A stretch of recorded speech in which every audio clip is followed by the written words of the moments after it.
Thanks very much for the introduction. Thank you for being here. Let me just adjust this a little bit. Okay.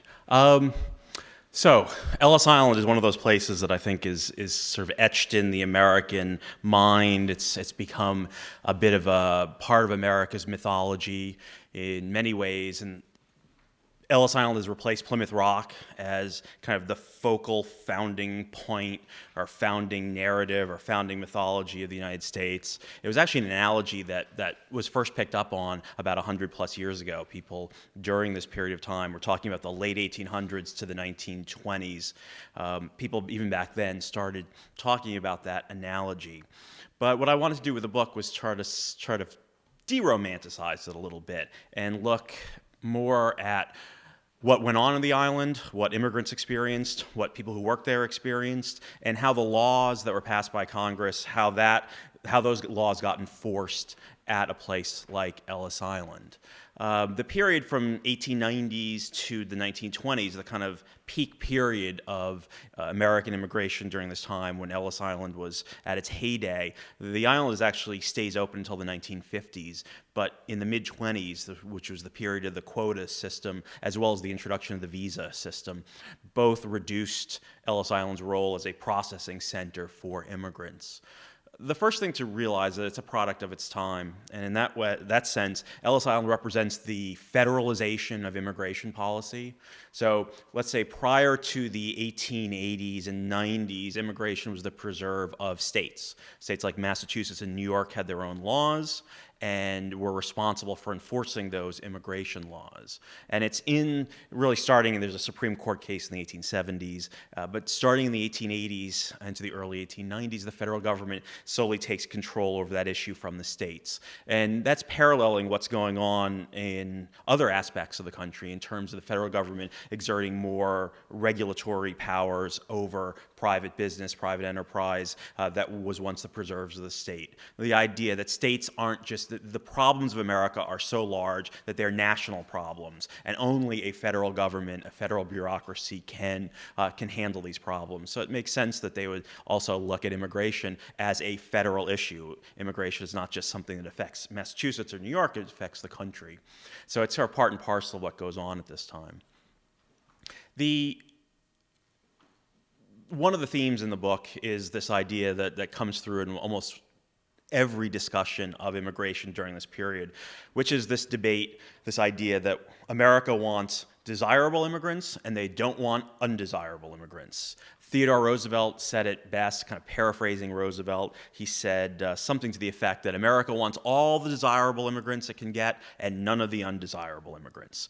Of course, that sort of begs the question, who exactly is undesirable? How exactly do you define this? And Congress tried to do this, and they set out in laws from the 1880s down to the 1920s, laws that kind of categorize what types of individuals were deemed undesirable. And so Ellis Island kind of functioned as a sieve, a sifting mechanism that was designed to sort of sift out those people who Americans deemed desirable, they were allowed to eventually enter, and those who were deemed undesirable, who were not allowed to enter the country. So who was undesirable? Well, the categories start off small and grow large. The two biggest categories, the one which I think makes sense to everyone, is the issue of disease. So the law said those with loathsome or contagious diseases were not allowed in. So there's a big aspect of the island that's a medical function with doctors. There's if you go to the island today and visit it today, the big building is really the main building, but you'll notice on the south side of the island, which is closed to the public, are most of the buildings, and that's the medical facilities, the hospitals, and so forth. So loathsome and contagious diseases. And the second category was something called likely to become a public charge. And I find that to be sort of a curious phrase. In some ways, it represents a very American idea that we want immigrants to come over here and be self-sufficient, that idea of self-sufficiency. So public charge meaning that this is, again, the days before any kind of welfare state, really. So what we're talking about is either a charge of private charity or someone that might end up in the poorhouse or in an asylum somewhere.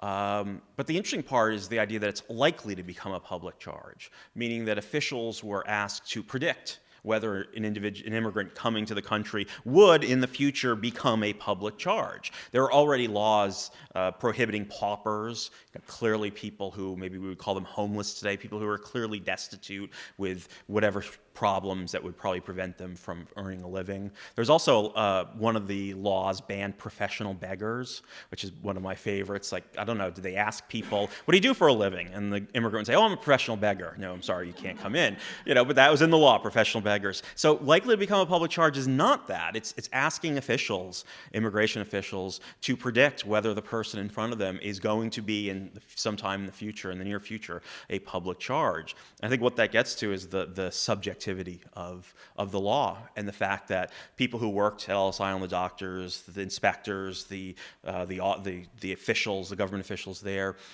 had a great deal of leeway in how they interpreted the laws. And what immigrants experienced varied depending on who was working that day, what official they came in front of, what presidential administration was going on, who was the commissioner at the time. There are cases where appeals would go down to Washington, an immigrant would appeal his or her case, and the secretary was gone. So it's the deputy secretary who made the final decision, and the secretary was sort of more pro-immigrant, whereas the deputy secretary was more of a restrictionist. So, if you got the deputy secretary, you were out of luck. If you got the secretary, you were in better shape in terms of an appeal. So there's a great deal of subjectivity in terms of this, and that includes disease as well. One of the stories I liked about disease was there was an individual with psoriasis, which we don't think of as a great public health hazard, but the law did say loathsome disease. So officials sat there trying to figure out whether someone with psoriasis could be prevented from entering the country. And they went through all this kind of argument and rationalization. They said, well, if the guy is just going to go in and become work in a steel mill, that's okay. But this guy's going to be a butcher. And, we really don't want our butchers to have psoriasis. So a lot of the book that I tried to do is this kind of decision-making, what would happen. Other categories. Idiots and imbeciles were banned. These are words actually in the law. And they were in the law, they also had very specific scientific meanings at the time. What people were doing, the late 1800s, early 1900s, this idea of measuring intelligence. And actually at Ellis Island is one of the first places in America where intelligence testing is done on a widespread basis. And idiots, imbeciles, and there was another term that actually did make it into a law, but that was used, and that term was called morons. Each had a specific definition of an individual's mental age, which is kind of how they were measuring intelligence. So people who were deemed of low intelligence were also banned. This also gets into the idea of eugenics, the idea of selective breeding. Which was popular at the time. It was by no means a fringe ideology. This was very mainstream science. You could find it in all the major scientific journals. So you had those individuals who were banned.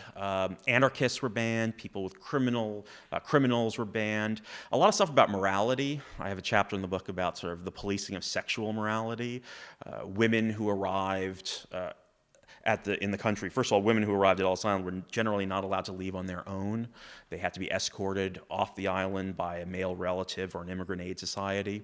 The idea was to protect a woman, the fear that if a woman left by herself and she went into a big city, she would fall prey to some pimp or some other person like that. There's the white slavery outbreak at this time, this fear that women, especially immigrant women, were being lured into lives of prostitution, hit around 1906, 1907. So immigration officials were on the lookout for pimps coming over, bringing women in who were alleged prostitutes. There was a lot of that.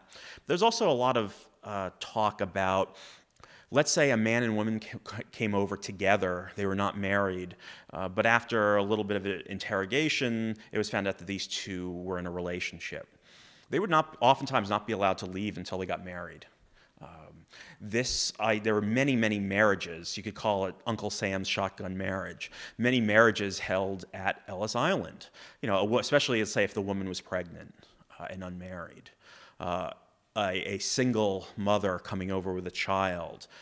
Although that would create an issue. There is a semi-well-known case of a woman who was able eventually to get into the country despite the fact that she was unmarried with a child.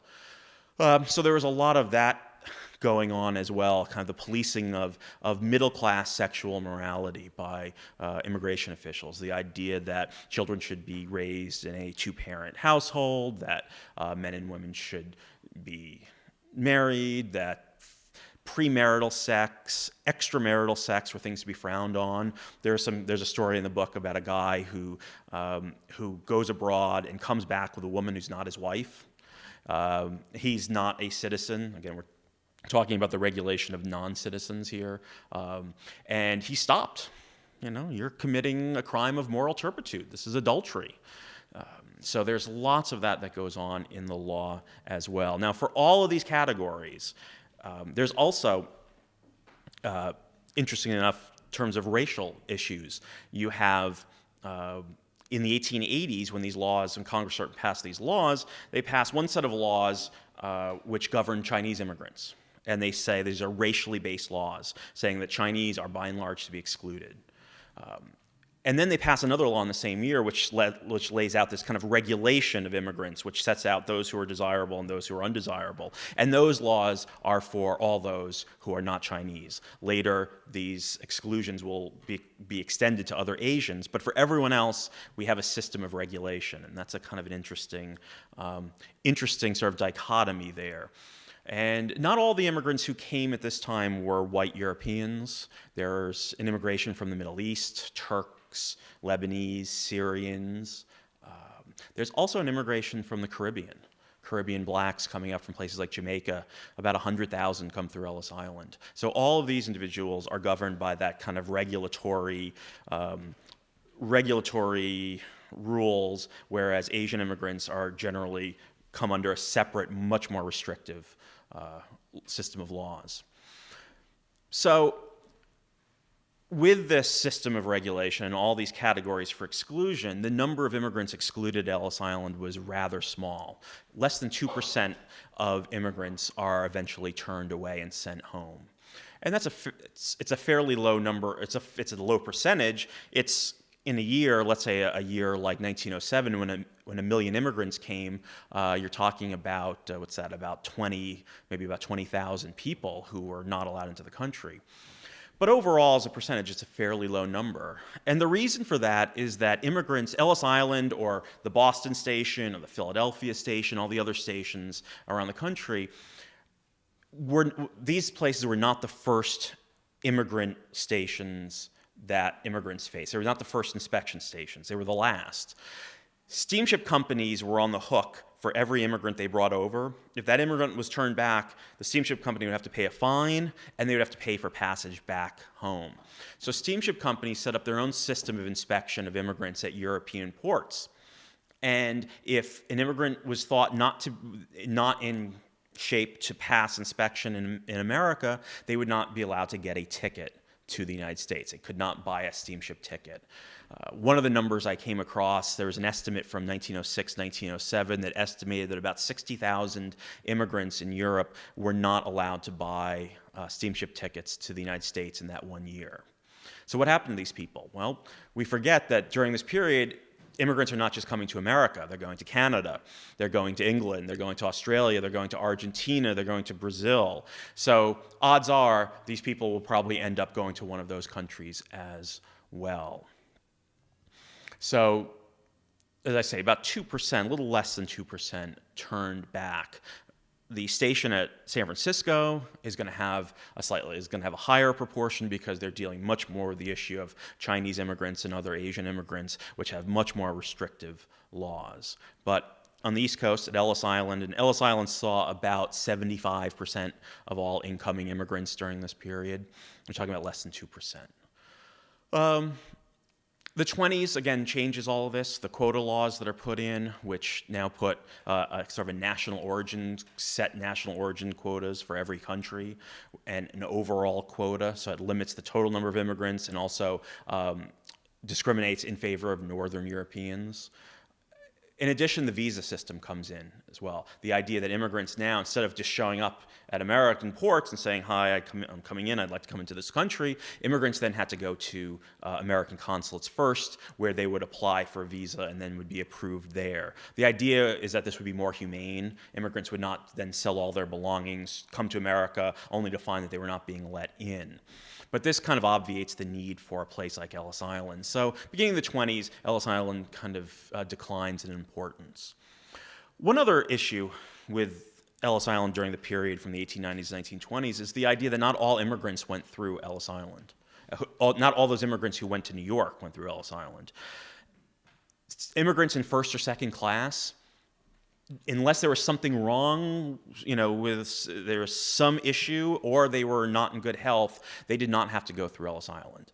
The ships were boarded by medical officials in the harbor, which gave first and second class passengers a quick kind of cursory examination. Then the ship would land in Manhattan. All the people would get off. First and second class passengers who were cleared were free to go. They did not have to go to Ellis Island. Steerage, third class passengers would then get on a ferry and go to Ellis Island. So there was this sort of a class bias as well. The idea being people in first or second class were a kind of quote unquote better sort of people, and we didn't really need to sift these. Ironically, Ellis Island officials desperately wanted to inspect all the people on the ships. And the reason for this was, and actually whether they were sort of anti-immigrant or whether they were pro-immigrant, there were two commissioners who were on very opposite sides. Both of them wanted to inspect all the passengers. One thought it just was a matter of justice, that everyone go through the same process. But the other one, who was much less sympathetic to immigrants, wanted first and second class passengers because he thought a lot of undesirable immigrants were coming in first and second class. Think criminals, prostitutes, people like that. They failed. This did not happen. Partly, I think, because people in first and second class would not have, I think they would have yelled very loudly. And when first and second class passengers did get sent to Ellis Island, especially the British, the British, there's this long record of the British complaining about being sent to Ellis Island, complaining to their embassy, writing letters back home. Actually, in the 20s, Parliament does a study of Ellis Island, does a little investigation of conditions at Ellis Island. And what they come up with, tells you a little bit about England in the 1920s, is they say, Ellis Island, it's got some problems, it's kind of overcrowded, but there's one really big problem. We should kind of separate out the different immigrants who are being detained there, especially the Jews. They should have their own sort of separate inspection station. So there's more than a hint of anti-Semitism in that as well. So first and second class passengers often didn't have to go in. Also, a lot of first and second class passengers were tourists. It's another thing to understand, that our immigration laws, even to this day, maybe Paul will talk about it, don't just deal with people who are seeking to be permanent residents. It deals with people who are here, who seek a visa just for a visit. There was that case of Amy Winehouse, the singer, last year, who wanted to go to the Grammys, and the U.S. said, no, sorry, we're not going to give you a visa. You're a drug addict. We don't. So during this time as well, there are people who are just coming here as tourists. They also fall under the category of inspection. The first immigration laws, federal immigration laws, say immigrant. Then they changed the word to alien, which meant any non-citizen. So that covered even those who weren't seeking permanent residence here. So the history of Ellis Island after the 1920s takes on a bit of a different cast. It becomes much more of a detention center. So during World War II, it's a detention center for enemy aliens, German, Italian, and some Japanese enemy aliens. The most famous detainee during World War II, if some of you are musical fans, Ezio Pinza, the singer, starred in South Pacific. He was held as a fascist sympathizer at Ellis Island for about 6 weeks during World War II. In fact, there are German enemy aliens held at Ellis Island as late as 1947, well after the war is ended. And then by this time, there's a new set of enemy aliens being held, and those are suspected communists as well who are held. C.L.R. James, the famous sort of Caribbean intellectual philosopher, is held at Ellis Island, and he actually writes one of his more famous books, a book about Moby Dick. He writes it at Ellis Island. There's a history of writing books at Ellis Island. Emma Goldman, who's detained in 1919, it's the last place she sleeps in America before she's deported. She writes a book while in detention at Ellis Island. It's kind of an interesting It's an interesting aspect of it. But, and then in the 1950s, there are a couple of famous Supreme Court cases of aliens who were detained for long periods of time. We're talking about 2 or 3 years as suspected national security risks. And these cases go all the way to the Supreme Court. And the cases have a great deal of relevance for sort of what's going on today in terms of Guantanamo Bay and the detention of terrorists. How long can you hold people without, what constitutional protections do not just non-citizens, but people who are immigrants who arrive at Ellis Island are in kind of a legal limbo. And the way that the law looked at it was that immigrants who arrived at Ellis Island are not technically in the United States. Because remember, once an immigrant lands in the United States, then they don't have to be a citizen. They get the full protections of our laws and our Constitution. But immigrants arriving at Ellis Island were not deemed to be officially in America until the law said you may land. So therefore, immigrants coming to Ellis Island did not have constitutional protections, free speech, due process, equal protection of the laws. They did not have a right to call lawyers for their hearings. That's an interesting aspect to it, and I think that goes to today as well with Guantanamo Bay, and I think one of the reasons why that was picked was that it's kind of a legal limbo, where this kind of legal fiction, you could say that these people are not actually in America, therefore they don't get full constitutional protections. The difference is in the 1950s, the Supreme Court upholds these detentions for national security reasons. And then in 54, the island is closed. My theory is it's closed in large part because these detentions became kind of an embarrassment. This is during the Cold War, and here we are. Critics said that America was operating concentration camps. And in the post-World War II period, a concentration camp is not a very nice or pleasant thing. So the Eisenhower administration quietly closes up Ellis Island and changes the law in terms of detentions. And then it goes into a period of about 30 years where it's pretty much abandoned. And that coincides, perhaps we can talk in the question and answer session, coincides with a sort of a national amnesia about our immigrant ethnic past. There's suburbanization, there's assimilation and Americanization, and then of course there's the renovation and the reopening in the renovation in the 80s, the reopening in the 90s. So hopefully we'll get to some of that stuff in the questions and answers. Thank you very much.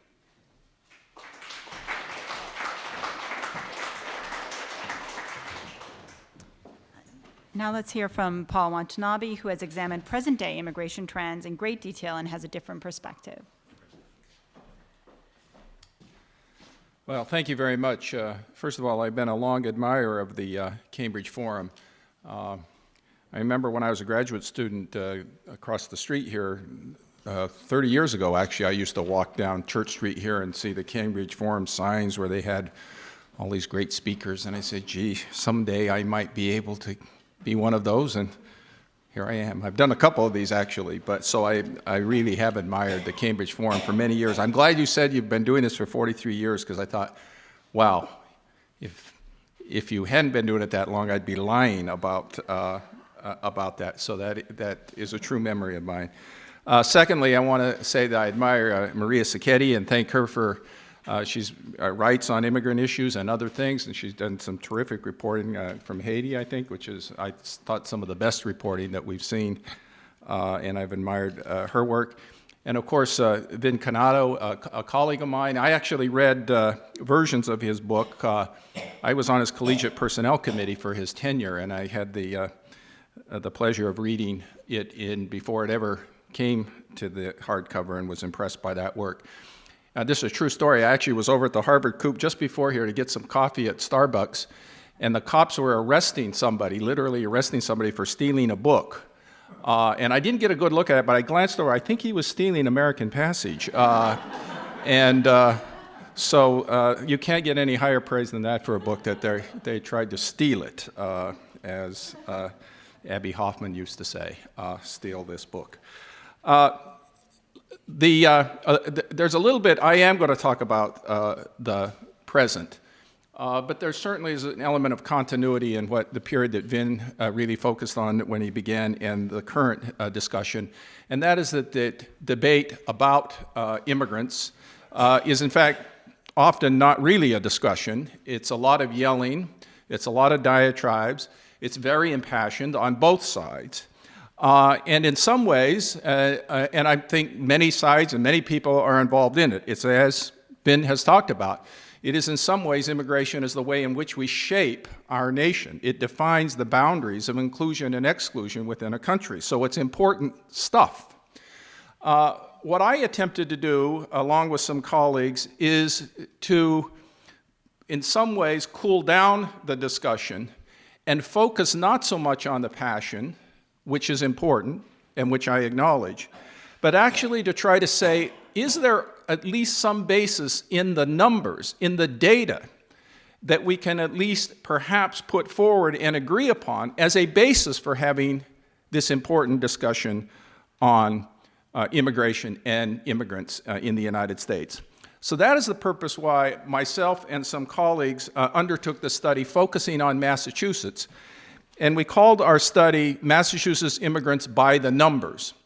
And we wanted to look at the demographic characteristics, but even more importantly, to add a discussion of the economic footprint of immigrants in Massachusetts, to try to get into this debate, which again is very impassioned.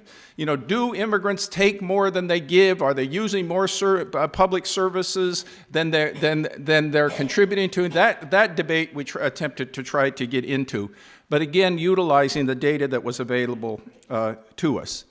And so that's what I'm going to talk about. So my discussion probably couldn't be any more different from the historian's discussion that you've seen.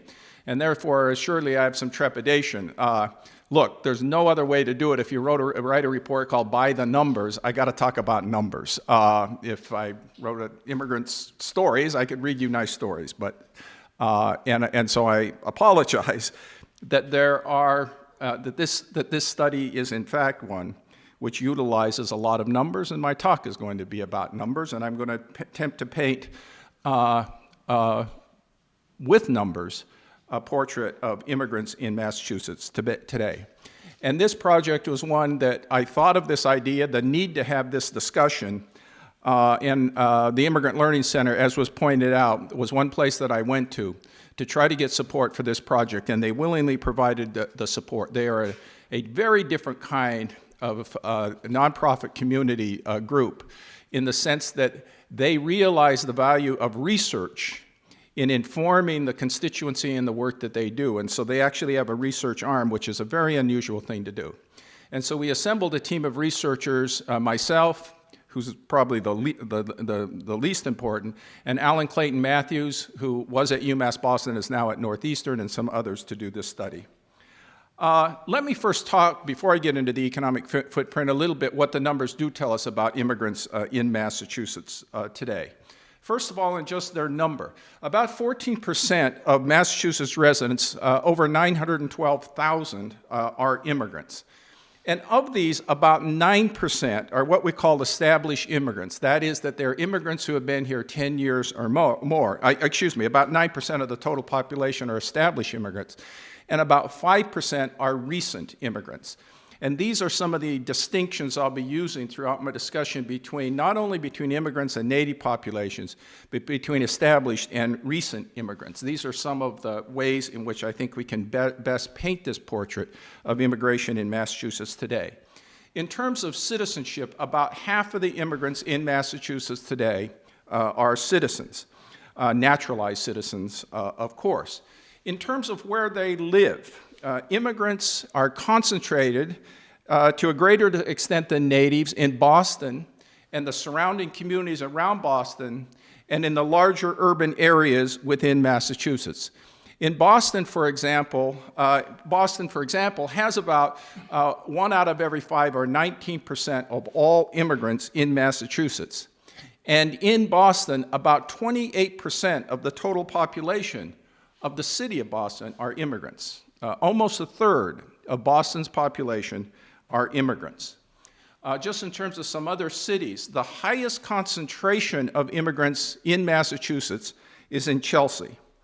And that is followed by, and I'll just give you the top, I think, 10 or so, Malden, Lawrence, Everett, Lynn, Cambridge, Boston, Somerville, Randolph, and Lowell. The lowest percentage of immigrants in Massachusetts are on towns on the Cape, in western Massachusetts, and the coastal cities in Massachusetts.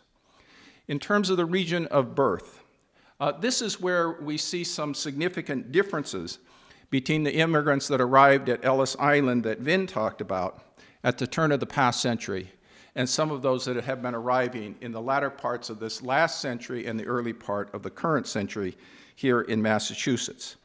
Overall, there are roughly equal proportions of immigrants in Massachusetts from Latin America and from Asia and from Europe.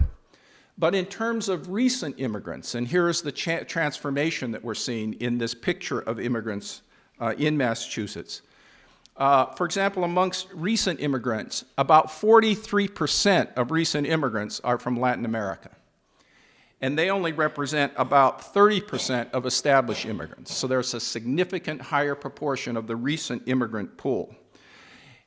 In contrast, in terms of recent immigrants, only 15% of them are from Europe, whereas in terms of overall immigrants in Massachusetts, they represent about 34% of established immigrants in Massachusetts. So again, this transformation in terms of the regions from which immigrants have come.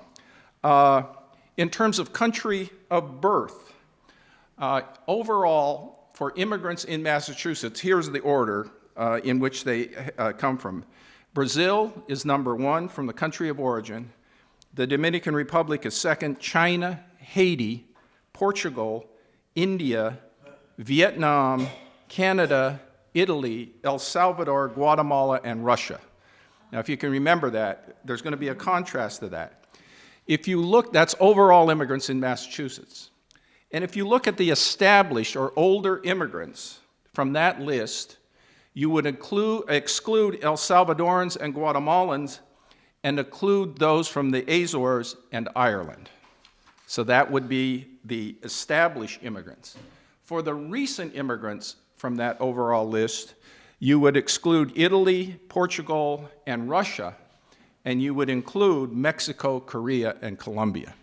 So once again, it's a graphic and clear representation of literally the changing complexity of immigrants, the recent immigrants in Massachusetts and in the nation.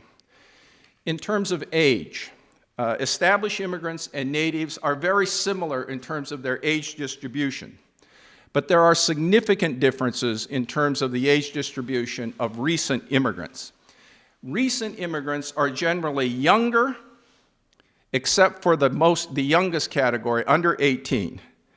And they are much more likely, recent immigrants are much more likely to be between the ages of 18 and 44 than native populations and established immigrants. They are much less likely to be 45 and older. So what that really means is that for example, in the most critical, economically speaking, the most critical age category is the 25 to 44-year-old age bracket. And in that particular age bracket, recent immigrants are in abundance. That's very important if we want to think about the impact of immigration in Massachusetts and across the country, because that's the age group that tends to be the workers. They are also the age group that are going to be the replacement for what? The retiring baby boomers. And they are the ones that have the lower dependency rates, higher dependency rates the older you get, because you're relying upon other workers for your people who are employed for your well-being. They are working, so there's less dependency within this particular group. And in Massachusetts, this is the largest group that's within that critical age group. Now, if you look at race and ethnicity, you do see, again, striking differences in terms of the makeup of recent immigrants and those and natives, for example. In the native population in Massachusetts, think about it. It's about 86% of the native population in Massachusetts are white. In the immigrant population, only 40% of it is white. Asians, if you look at Asians, only 2% of the native population of Massachusetts are Asian, whereas they are 25% of the immigrant population in Massachusetts. For blacks, it's even true. They are 4% of the native population and 13% of the immigrant population. And amongst the native population, Hispanics are 6%, and among the immigrant population, 19%. You are seeing the significant demographic and racial and ethnic shift in the United States. This is why, of course, I think when you put this on the national level, by the middle part of this century, which is coming very fast, by the period of time when your children and certainly people's grandchildren, the United States will become a majority, what's called a majority-minority country. In other words, whites will be outnumbered by non-whites. And most of that transformation is being fed by immigration and its, of course, impact in terms of the future generations within the United States. On adult educational attainment, this is sort of a final demographic feature. Immigrants, interestingly enough, are more likely to be less educated and highly educated compared to the native population. Now, what does that mean? If you look at the bottom group, those that have less than a high school education, natives, it's about 9%. Immigrants, it's about 25%. So a significant difference in terms of that lower group.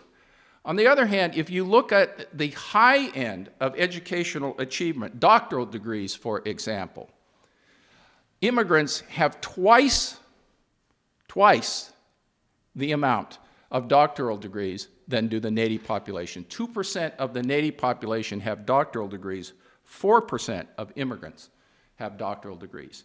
In fact, immigrants hold 34% of all the doctorates in Massachusetts. 1 out of 3 doctorates in Massachusetts is held by an immigrant. You can compare that to the fact that they are only 14% of the population in Massachusetts. So I want to get into the other part, the part that in fact was the one that there is even more debate about. The numbers are the numbers, but there's a lot of debate about what is the economic impact of immigrants. Let me focus just on a few of those markers of the immigrant economic footprint, to the extent this debate about are they assets or what are the costs of immigrants in Massachusetts. First of all, in terms of personal income. Immigrants have similar incomes than natives. That in some ways they're actually, they have similar, but they are still smaller incomes. They become similar to that of natives, but initially incomes of immigrants tend to be smaller than those of the native population. And there's a pretty clear reason for this, which you probably, I think, could guess. And that is largely almost all explained by the fact that immigrants have lower levels of what we call unearned income. You know what unearned income is? Unearned income, for example, are investments, Social Security, pensions, rents, trusts. And immigrants have significantly lower levels of unearned income. Indeed, that tends to explain the spread in terms of personal income between immigrants and native population. And as I indicated, established immigrants' income is similar to that of whites, and recent immigrant incomes tend to be less than that of whites. But over time, there tends to be a merging. In other words, on this, and by the way, on most indicators, over time, immigrants start looking a lot like the native population over time. In terms of poverty status, which is another, again, indication of the economic footprint, immigrants, especially recent immigrants, have higher rates of poverty than natives. 15% amongst immigrants, 11% among native populations. Here's the interesting point, for example, about recent immigrants. While recent immigrants have nearly double the poverty rates of native populations, you're going to see, as I'm going to point out in a few minutes, their public assistance income is significantly less than that of whites. So think about it as a public policy matter. They have double the poverty rates of native populations, yet they have significantly less public assistance rates, and there are, of course, reasons for this, some of them established by the laws. Employment status. And usually we think about this as unemployment status. Immigrant and native unemployment rates are similar. although recent immigrants are much more likely to be in the labor force than are natives. You say, how can that be? How can recent immigrants have unemployment rates that are similar to those of natives but be in the labor force? Well, as you know, unemployment rates are a product of those people who we call in the labor force who are seeking a job. So they're out of work, but they're in the labor force seeking a job. And there are significantly higher proportions of recent immigrants who are in the labor force, meaning you can be in, I know this doesn't sound correct, but you can be in the labor force but unemployed. You're counted in the labor force. It's just that you're temporarily not in the labor force. That's why you're considered unemployed. And recent immigrants have significant higher levels of labor force participation than do native populations. Finally, I want to look at some of the sort of issues around social services, but also in terms of ways in which citizens, non-citizens, immigrants, and natives contribute to public assets. And one of those, of course, are state and local taxes. If you look at income taxes, just as an example, immigrants paid about $1.2 billion worth of income taxes in Massachusetts. Indeed, immigrant-headed households comprised about 16% of all filers. In fact, immigrants have a higher propensity to pay income taxes in Massachusetts than do native populations, meaning there is a higher percentage of filers who are immigrants than their share of the population within Massachusetts. So they actually have a higher propensity to pay taxes, income taxes in Massachusetts than do native populations. In terms of sales and excise taxes, immigrants paid about $350 million worth of sales taxes. And in property taxes, immigrants paid over $1 billion worth of worth of property taxes. Here's the other side. That's sort of the contributing side. What about the other side, people will ask? Well, that may be true, but don't they take a lot of public benefits away? Well, we looked at some of these. Let me look. I'm actually just going to look at a couple of them. Utilization of various services. First of all, the one that catches a lot of people's attention is public school enrollments. If you look at public school enrollments, immigrant-headed households had about 180,000 students in K through 12 public enrollment in Massachusetts. And they represented, therefore, about 19% of public school enrollment.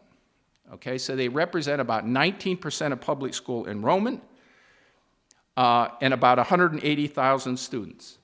There is, in fact, a greater likelihood to have a child or children enrolled in the public schools by immigrant-headed households than by natives.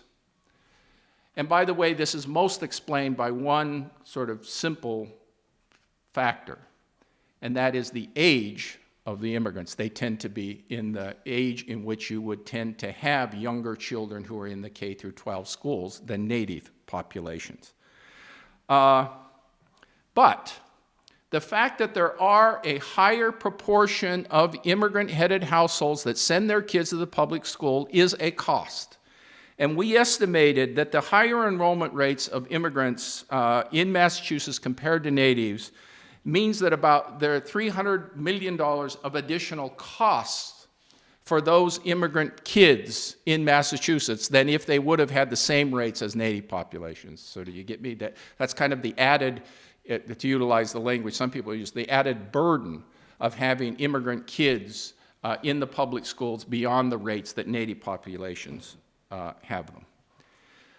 Let's look at another measure, and that is institutionalization rates. And why I look at institutionalization rates, and by that I mean correctional facilities, nursing homes, psychiatric facilities, et cetera.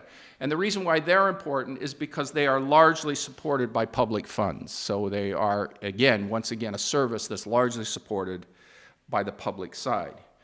Immigrant institutionalization rates are significantly lower than those of natives in all age groups.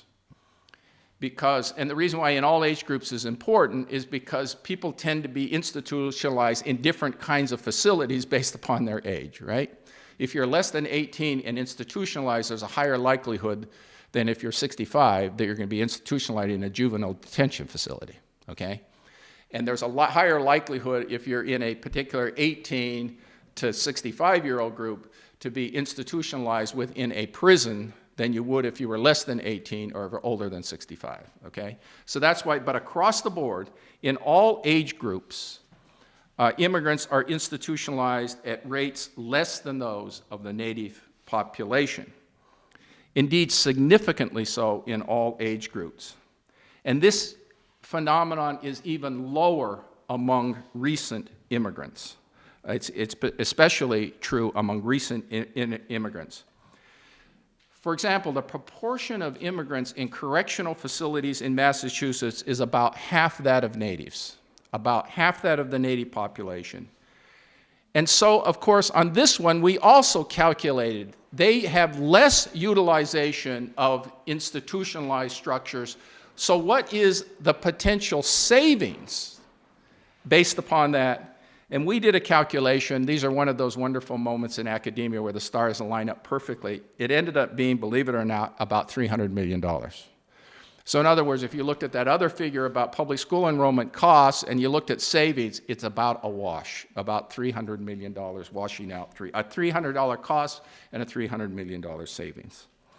Finally, I want to look at what's called transfer payments, and these are nothing more than government gibberish for food stamps, public assistance, where the public, this sort of the public charge kind of stuff that Vincent Cannato was talking about in terms of wondering whether these new populations would take advantage of things like food stamps, public assistance, SSI. They didn't have SSI in the early days, unemployment compensation, and Social Security. On food stamps, immigrant-headed households, about 8% of immigrant-headed households receive food stamps, about 6% of native households, so slightly higher tendency to receive food stamps among immigrant-headed households. In terms of public assistance, immigrants and natives both, about 1.5% of immigrants and natives participate in public assistance benefits, although immigrant benefits, the actual benefit is much lower than that for whites. Right? Participation rates are about the same, but their actual benefit is less. In terms of Social Security, SSI, not Social Security, SSI, immigrants and natives both participate about the level of 3% of both populations receive them. And in terms of Social Security, which again is a big source of discussion, immigrants, about 11% of immigrants receive Social Security, and about 18% of natives receive Social Security benefits. So in fact, they receive Social Security benefits at a much lower rate and at significantly lower amounts. In fact, immigrants are net funders of the Social Security system for two principal reasons. One, because of the age of the workers, and secondly, because undocumented workers can pay into the SSI system, but they don't, the Social Security system, but they don't take benefits out. And by the way, at the national level, this is a fairly significant amount of money. It amounts to about $7 billion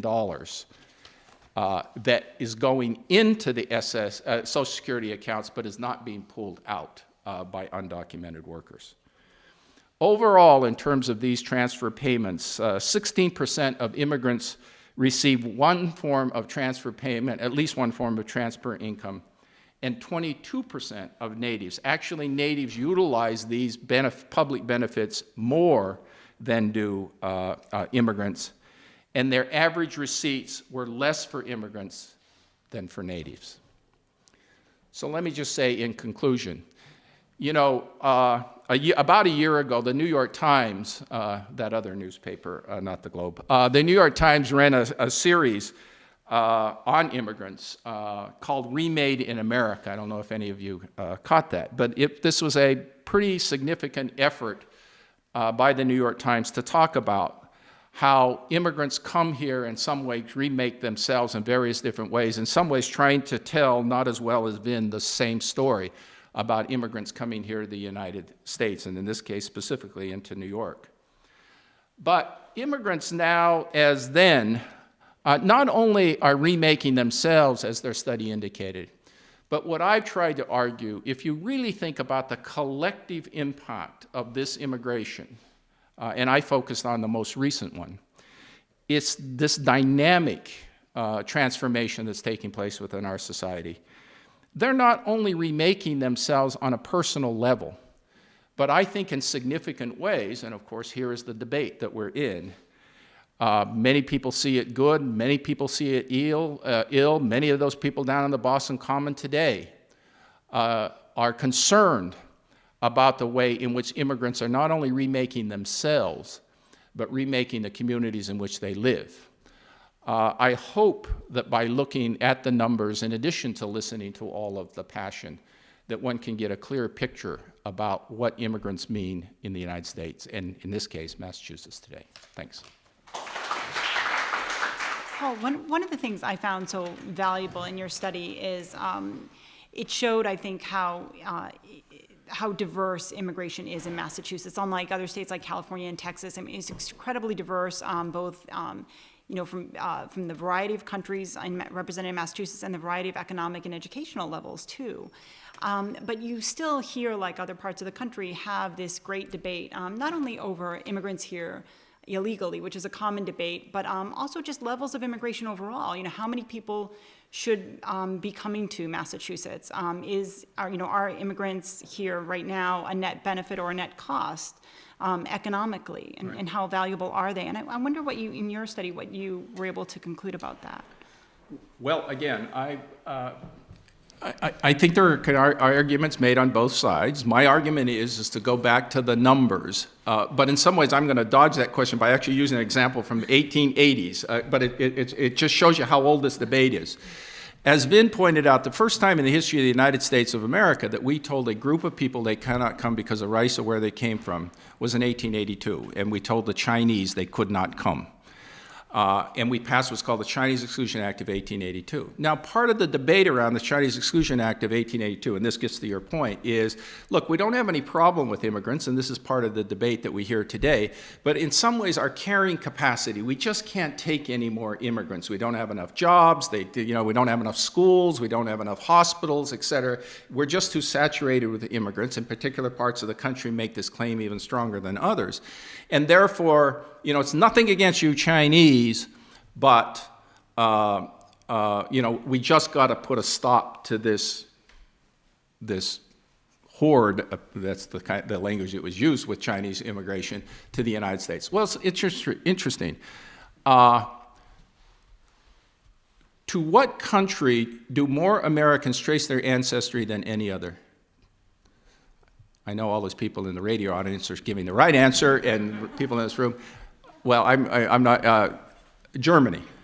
Germany is the country to where more, to this day, Americans trace their ancestry than any other. I went back and looked at the data. And I went back and looked at the data on Chinese immigration in the United States. And the Chinese immigration in the United States was at its highest level ever in 1882, 39,000. Chinese came to the United States. So you say, okay, maybe there's a reason to stem this immigration. Interestingly enough, this is another one of those where the stars line perfectly moments. The highest level of German immigration to the United States, interestingly enough, was also 1882.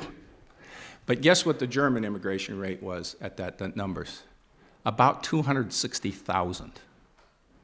260,000. So my question is it really about these that are at least legitimate to talk about issues about carrying capacity, so forth? Isn't much of the debate that we're having now not so much about the quantity, but almost literally the complexion? Isn't this a melding together, both then and to some extent now, of two very powerful forces, nativism and racism? That, I think, adds somewhat more to the complexity of these sort of calculations that are taking place at various parts in the country.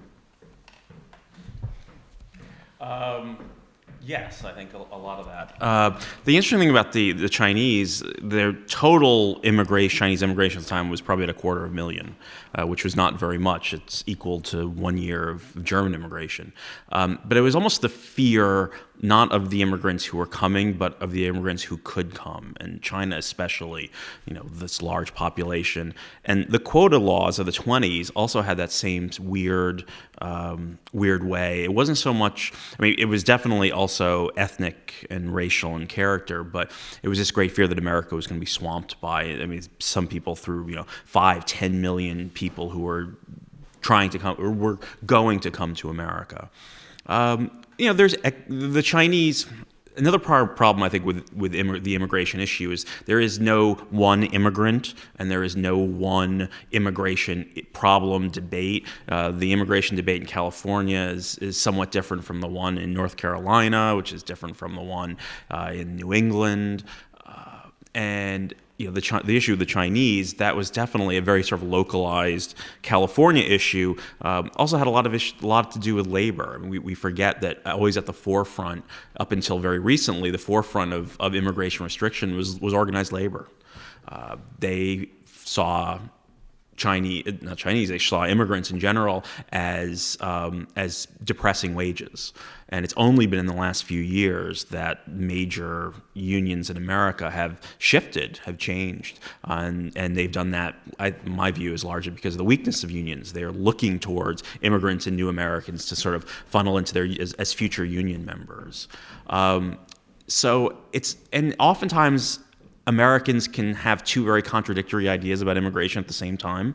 You can hear people say the most sort of outlandish things about immigrants, and then the next breath going, well, but most of us are from somewhere else, anywhere. There's these real competing ideas in the American brain, the American psyche, and I think they are constantly battling each other. And there's a story I had in the book about a woman who visits Ellis Island in the 80s. She's in her 80s herself. She's, I believe, from Germany, and she's sort of complaining about all the immigrants coming in the 80s. Those would be the Cubans, the Vietnamese, and obviously these are non-white immigrants. But then she sort of stops and she says, and she complains, this is another issue, did immigrants have it easier back then or easier today? So this woman was saying, we had it much harder back then. It was much harder to come. These immigrants today have it much easier. And then the next breath, she's like, yeah, but you can't really turn people away. That's not really right either. So you've got this it's this dual psyche. People say, on one hand, this very kind of immigration is a very American thing. It's part of our history. Most of us came from somewhere else. Therefore, we should be open to immigration. But on the other hand, these immigrants are different. These immigrants take jobs. These immigrants cost money. I tend to see the American mindset as very sort of bifurcated, very kind of split, almost schizophrenic in some ways. That's an interesting, and we're going to take some questions from the audience, so I hope you have some. But just going on that, we hear that a lot. I mean, did immigrants, back then, did they have it harder than they do today? One thing I often hear is, well, my family came through Ellis Island, so we came here legally, and other people are not coming here with papers. They're certainly a minority because most immigrants are here legally, but we often hear that in today's debate. What is it? I think it depends on the way you look at it. In one way, immigration was easier back then because there were no limits. As long as you did not qualify as one of those undesirable categories, or you were Chinese and then later other Asians, you could basically come.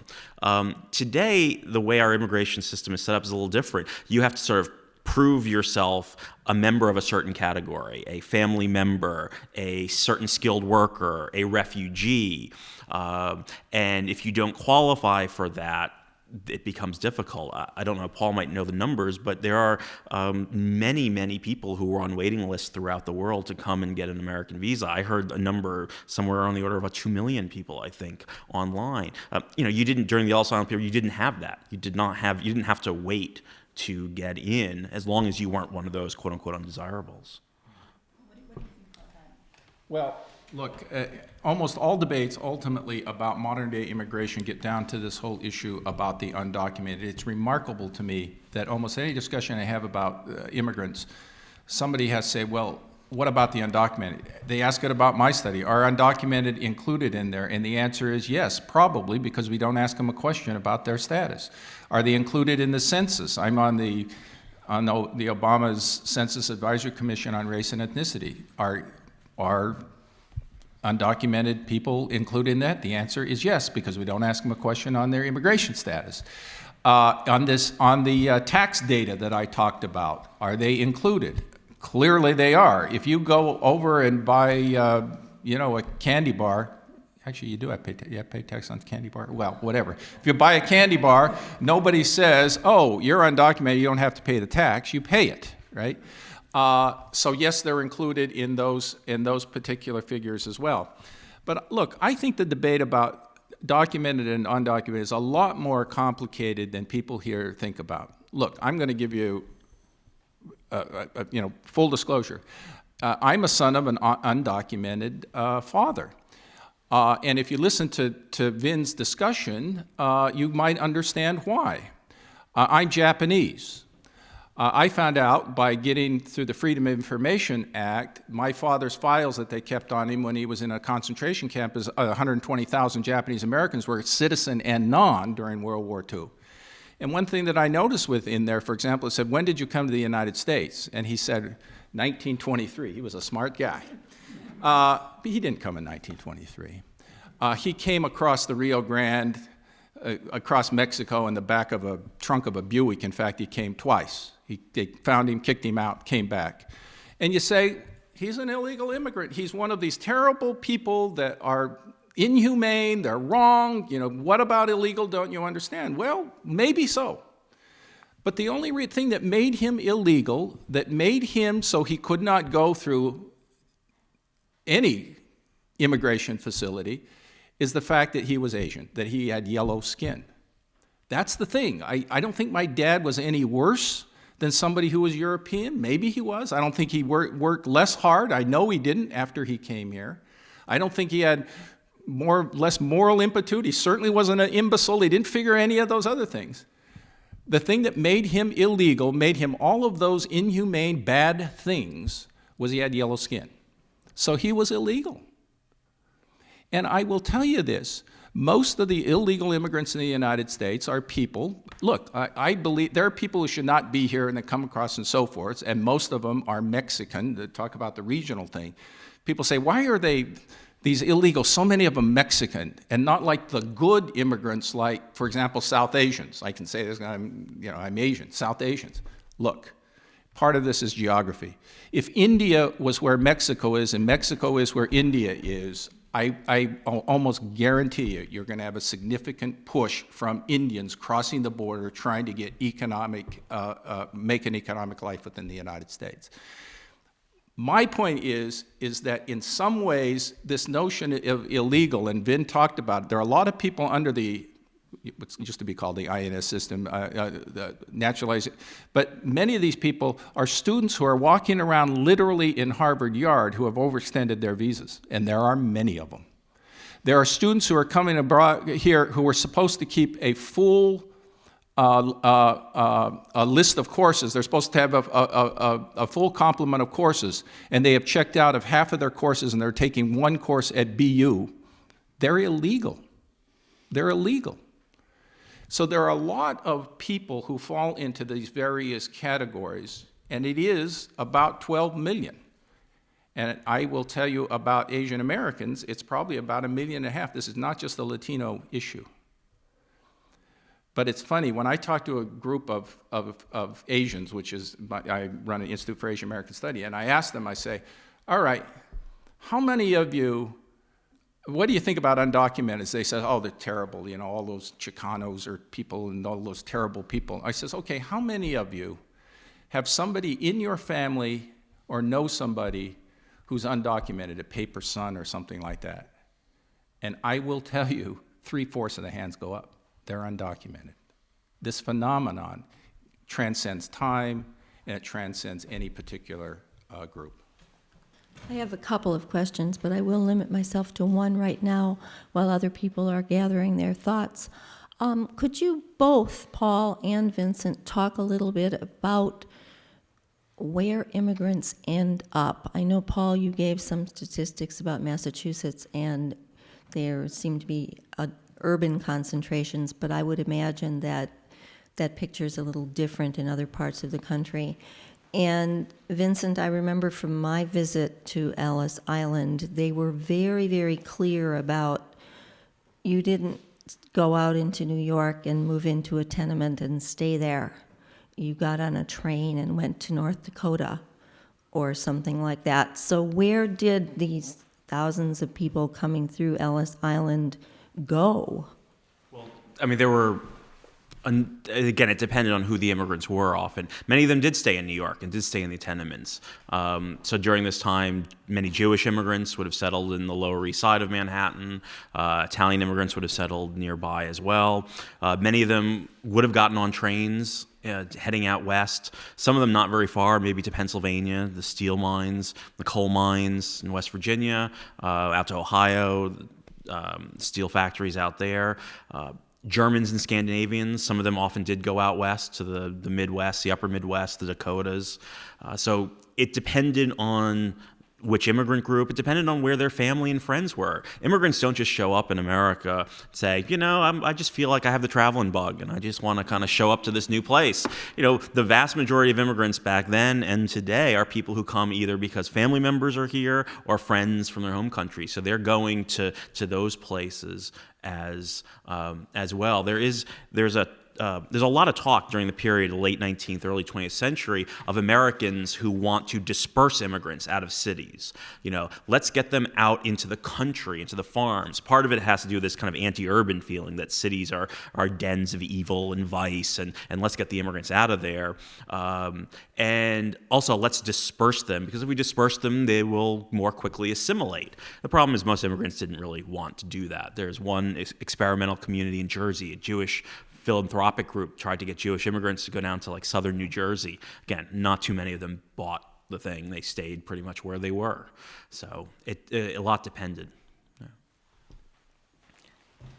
I have a comment and a question. When you asked Maria if it was easier to be an immigrant then or now, one difference that occurred to me was that labor laws were practically non-existent during the mass migrations. Now, I'm sure nowadays that there are employers who don't follow the labor laws, so maybe there is no difference for immigrants. And I would also comment that it seems to me immigration is a plus if you just look at the three people at the table who are descendants of immigrants, that most immigrants eventually make incredible contributions to America. The question is, I wondered about single women. I think of that scene in Golden Door, the movie where the single women are meeting their husbands for the first time, and I guess arranged marriages. Was that because they had to have a man, or could a single woman come in without a man? Largely no. A single woman would have to be, could only leave the island, except in rare cases, with a male family member, a husband, a father, an uncle, a brother, or under the auspices of immigrant aid societies. And again, it was this idea of protecting women. Women needed to be protected. It's still a very Victorian idea here, because they would, be ensnared in the lures of the city, and pimps would, lure them into lives of prostitution. So most part, you'll see women, who arrive there, who are then waiting for a family member to come and get them. So no, they would not be allowed to leave. In terms of the labor one, I just want to make an issue. There's another category of undesirable labor during this period of late 1800s, early 1900s. Those were called contract laborers. You come to America during this Ellis Island period, and the person asks you, do you have a job? What do you say? Well, you would think that the right answer would be, yes, I have a job. That would get you sent back home. You could not come to America with a job in hand. This was a law passed in the 1880s, pushed by labor unions to ban contract laborers. So immigrants had to come, prove that they could work. They would say, I'm going out to Ohio. I've heard there's lots of jobs out there. But they could not actually say, I have a job in hand, because unions felt that this was, again, undercutting native labor. So that's another category there, the one kind of labor law.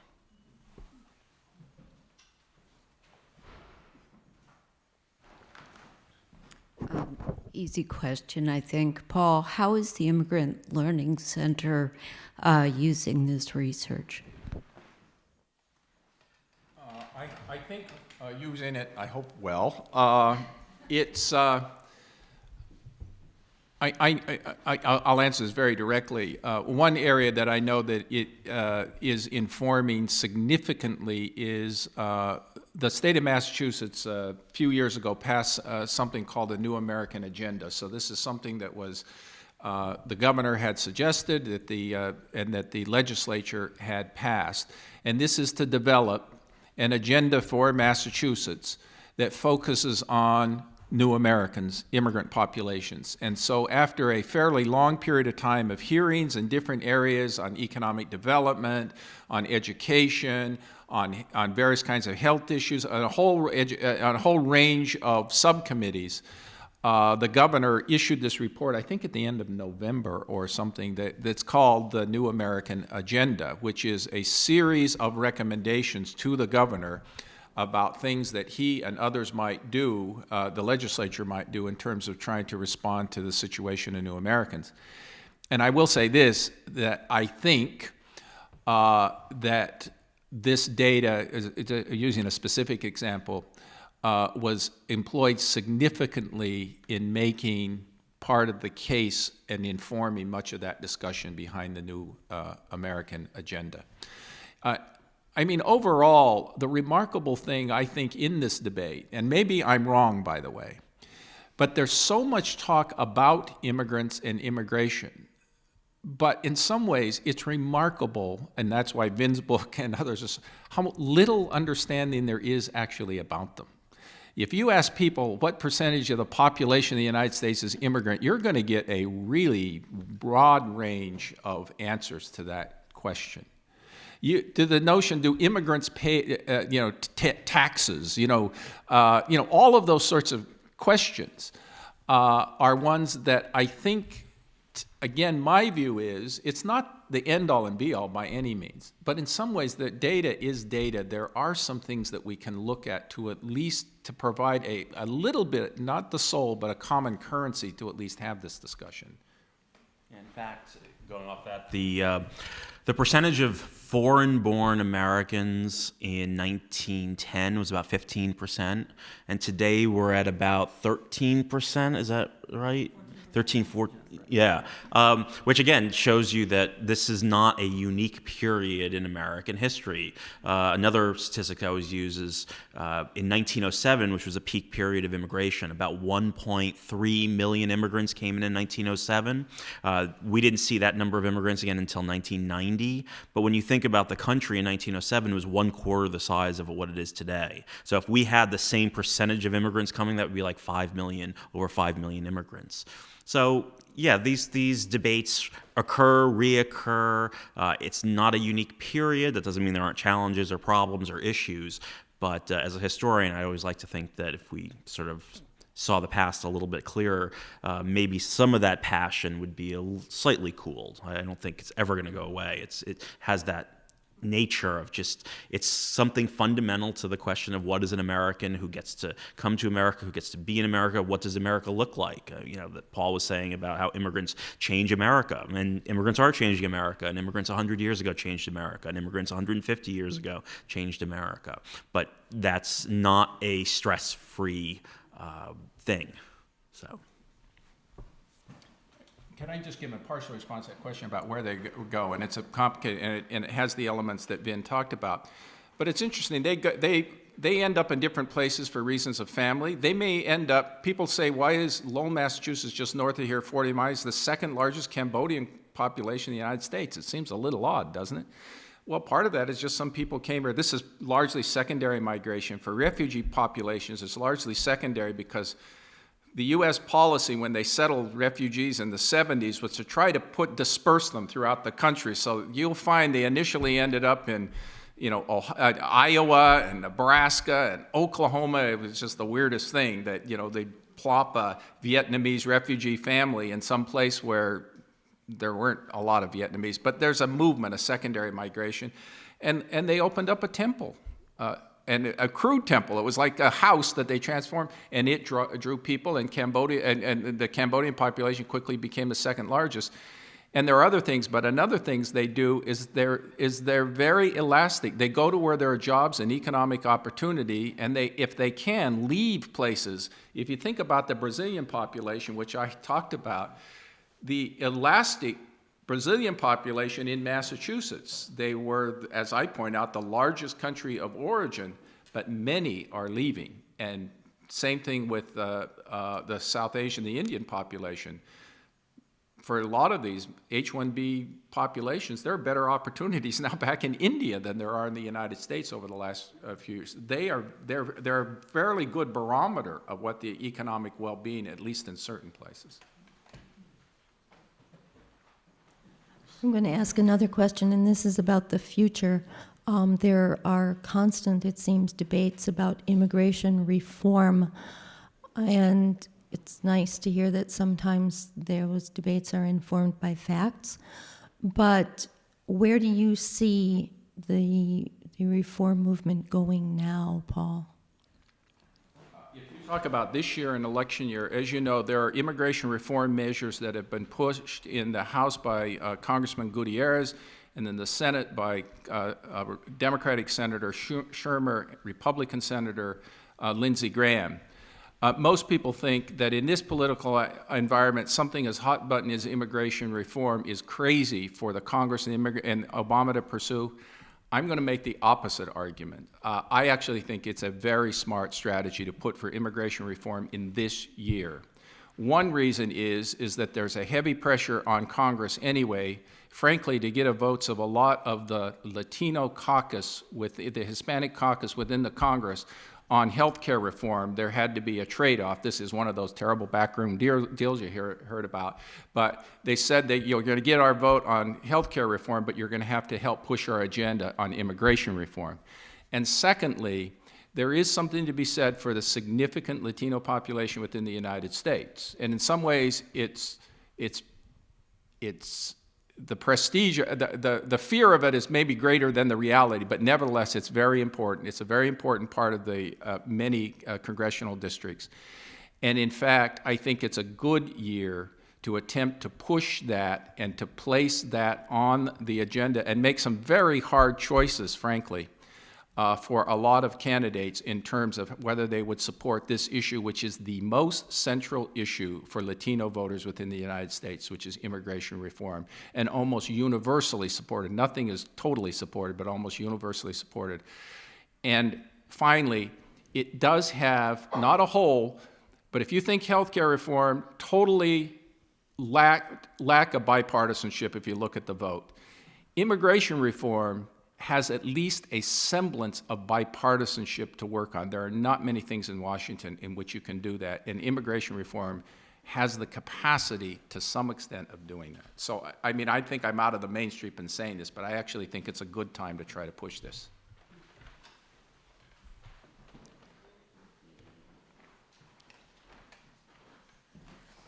Thanks so much. I'm sitting back there sort of extrapolating the answers that you're giving me here and there to my question. And I fear my question might be overly simple, but I'm going to ask it anyway. Can you speak a little bit about why people are still coming to this country?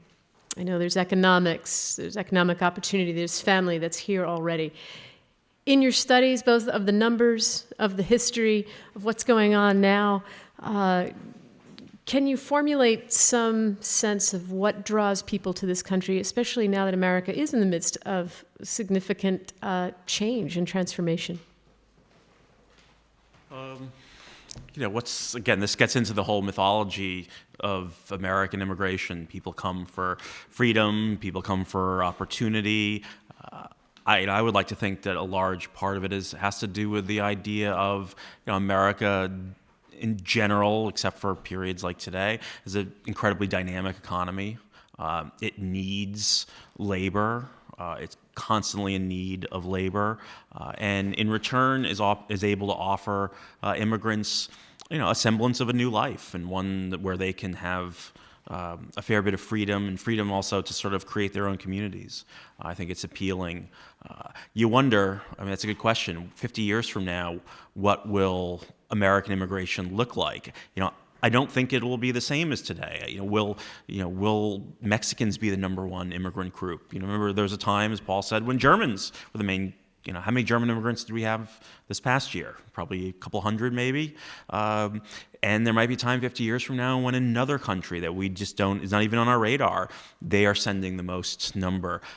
It also depends on things that are happening in their own country as well. So, in some ways, a very simplistic answer, but one which is not all that unimportant, is the fact that the United States, whether we accept too many or not enough, we do accept immigrants. And that is not true of most of the immigrants in the world are accepted by 3 countries, and by far the United States leads all of them. The United States, Canada, and Australia and they're having the same debates we are. Virtually, the rest of the world does not accept immigrants nearly at the rate. And again, we can have a debate about whether too many or enough or what kind and all of that. But look, we're at least having this debate within this country about doing that, and there are at least categories. Now, whether they're the right categories, there are categories in which people can still come to these borders legally, and that's not part of the menu that's available for many countries, and not many, most of the countries in the world. It's actually interesting, and that's a really good point. It's a very interesting historical phenomenon that it's the Anglo-Saxon countries, England, Canada, Australia, the United States, that seem to be the most accepting of immigrants and seem to have the most elastic cultures, I would say, as opposed to perhaps, let's say, Germany or something like that, which, the fabric or the culture is in fact, more blood related. And so that is, I think that's a really interesting idea that it's these countries. And the other thing that Paul said is, our debate, it's heated, and people say that we have too many immigrants. Other people say we're too restrictive. But really, when you look at it on the world stage, we are one of the least restrictive countries when it comes to immigrants, foreigners, aliens. And as whatever problems we have on the larger scale of things, we are fairly generous in terms of people we let in, allowing foreigners to buy land in our country or open businesses and things like that. So up until last year, I lived halfway between Tucson and the border. And I don't know if you've studied that corridor, but the interstate that runs from Nogales to Tucson and Phoenix, I think, is the hottest border patrol region, in spite of all the lawlessness that has attracted attention in other Mexican border towns. There's quite a dispute with the people that live in that region that 30 miles above the border, there's a detention area and I forget what it's called, a check where they stop all the traffic northbound, and a lot of it's, well, not a lot of it's southbound, but they've intercepted a lot of weapons going southbound, and want to build not only a lot of maximum security prisons in that area around Tucson. They actually, for a long time, were slating a property on the Indian reservation, which finally was rejected. But Homeland Security wants to detain people that cross the border there and throw them in jail. I'm asking a question, I'm sorry. I want to know if you comment on this. But, it just seems that when people are fenced off in the cities along the border to prevent crossing, so that they have to resort to crossing barren lands and desert at great peril, and Samaritans are turning out with water and are told by Border Patrol not to act in humanitarian ways. These people are trying to get to Phoenix and such. What do you think the future of that is? I think that phenomenon that you talk about, certainly in terms of so-called detention facility, that's not a phenomenon only on that corridor between Tucson and Nogales. Look, that's That's the phenomenon of upstate New York. That's the phenomenon of Pennsylvania.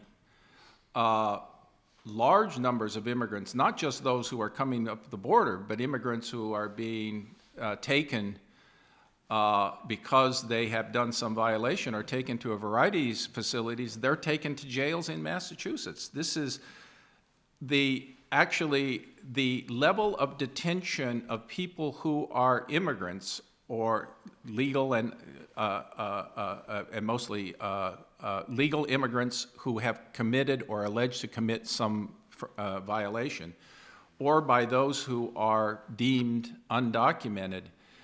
That population is growing immensely. It's almost going to be about the third of the size of the total prison population within the United States. The industry, which I'm sure you've heard about, the prison industrial complex, the biggest growing portion of that industry are facilities to detain immigrants.